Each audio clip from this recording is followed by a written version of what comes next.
Effectivement, madame, depuis le départ, tous les discours, toutes les lettres envoyées par le chef d'état-major de l'armée nationale populaire, quand on dit le chef d'état-major, c'est l'armée elle-même qui envoie ces lettres à son peuple. Et toutes ces lettres, elle appelle au dialogue. Elle appelle au dialogue pour une sortie de crise rapide, en restant dans le chemin constitutionnel.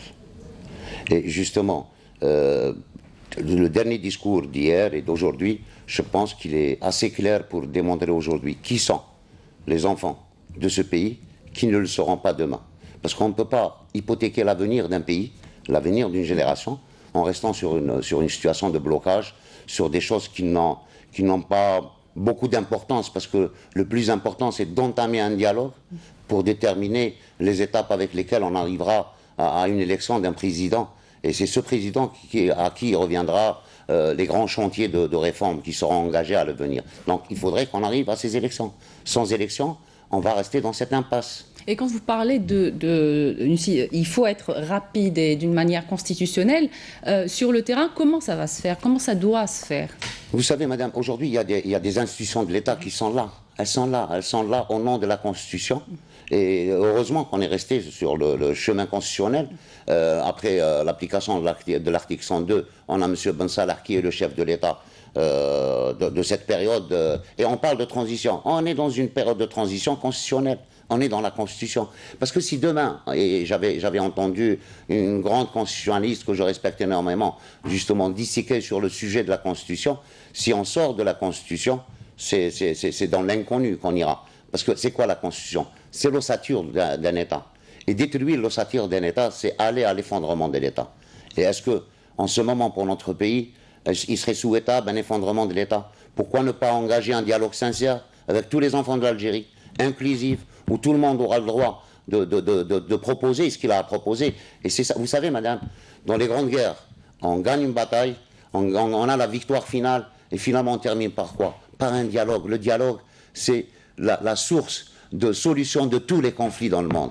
La Deuxième Guerre mondiale a été terminée par un dialogue, les accords d'Évian, ça a été un dialogue, et aujourd'hui, quelle que soit la personne qui est dans les institutions de l'État, qui représente l'État, le Hirak, les personnalités politiques doivent entamer ce dialogue avec cette personnalité pour trouver des mécanismes, pour mettre en place, parce que justement, la chose à laquelle on devrait revenir, madame, si vous permettez, c'est quand le chef d'état-major, le général de corps d'armée, avait proposé qu'il y ait une autorité qui préside à l'organisation et à la supervision des élections. C'est une autorité qui sera indépendante.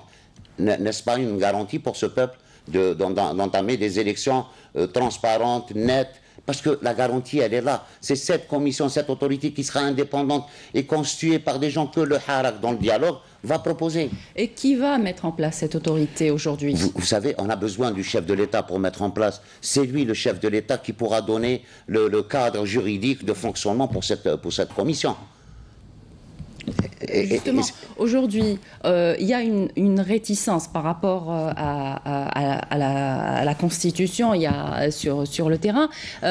Vous avez dit tout à l'heure qu'aujourd'hui, il y avait beaucoup de choses à revoir, mais il faut quand même se baser sur cette ossature. Effectivement, madame, vous dire que la Constitution actuelle, elle est parfaite, non, du tout. Elle n'est pas parfaite, mais elle est là. Cette Constitution doit être revue. Mais on ne va pas commettre les erreurs que certains pays ont commis. Aller à une constituante, moi je trouve que c'est absurde. Est-ce qu'on pense vraiment à la sécurité, au bien de ce peuple en parlant de constituante? On a un État, il est ce qu'il est aujourd'hui. Justement, la démarche, c'est d'arriver à une autre république avec d'autres lois. Il y a des chantiers énormes pour assurer l'avenir de nos petits-enfants. Parce que ça ne sera pas pour nous le chantier, il est énorme, ça demandera des années. Mais seule la sincérité et le patriotisme de ceux qui sont sincères avec ce pays peut faire aboutir au changement de texte, au changement de loi. Il y a la loi, le code de justice qui doit être revu. Il y a beaucoup de chantiers. Mais seul un président légitimement élu pourra entamer. C'est le seul qui peut le faire. Justement, le général de corps d'armée avait dit il y a quelques jours qu'aujourd'hui, les élections présidentielles étaient une nécessité et plus un choix. C'est une nécessité et c'est une urgence, madame. C'est une urgence parce que cette situation, elle a des implications sur pas mal de secteurs. Le secteur économique, Vous savez, madame, il y a eu des erreurs. D'ailleurs, monsieur le chef d'état-major a parlé de la mauvaise foi, de la mauvaise gestion. Vous savez, la planche à billets, on va la payer d'ici 50 ans. D'accord? Nos enfants vont payer cette planche à billets. Des erreurs de gestion qui vont nous coûter très cher. Aujourd'hui, sur le plan économique, on est obligé de commencer à travailler sincèrement dans ce pays pour essayer d'avancer et d'éviter, parce que la crise économique, elle est mondiale. Et il y a des moments difficiles qu'on va passer, parce que justement, le général de corps d'armée a toujours été sincère dans ses déclarations. Et c'est la sincérité qui vous jugera un jour devant l'histoire. Aujourd'hui, il ne faudrait pas qu'on raconte des histoires à notre jeunesse. Il y a des moments durs qu'on va passer. Parce que pour reconstruire un pays sur des normes démocratiques, des lois qui protégeront tout le monde, c'est de grands chantiers.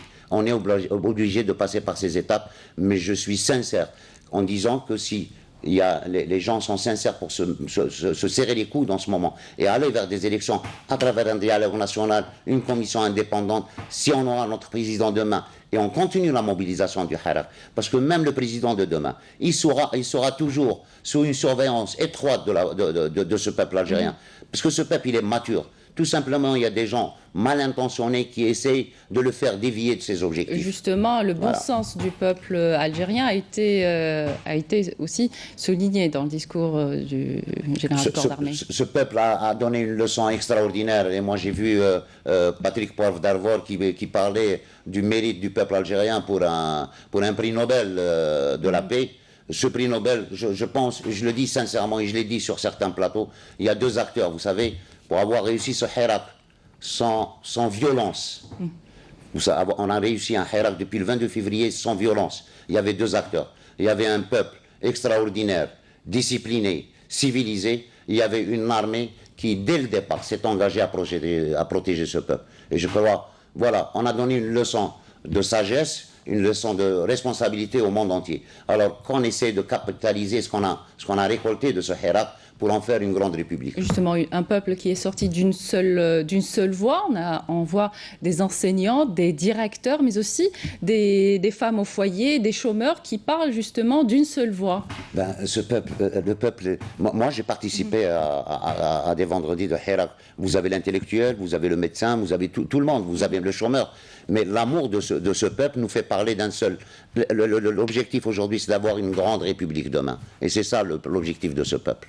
Alors, un dernier mot, justement, avant de clore cette page. Moi, je souhaite qu'il y ait de la sagesse dans nos interventions, dans notre démarche, pour que tout le monde va vers un dialogue constructif, responsable, pour au moins mettre en place la commission, l'autorité qui supervisera les élections et passer à une autre étape qui nous fera sortir de cette impasse, madame. Monsieur Mokhtar Saïd Medjani, merci d'avoir été avec nous. Je rappelle que vous êtes officier supérieur à la retraite.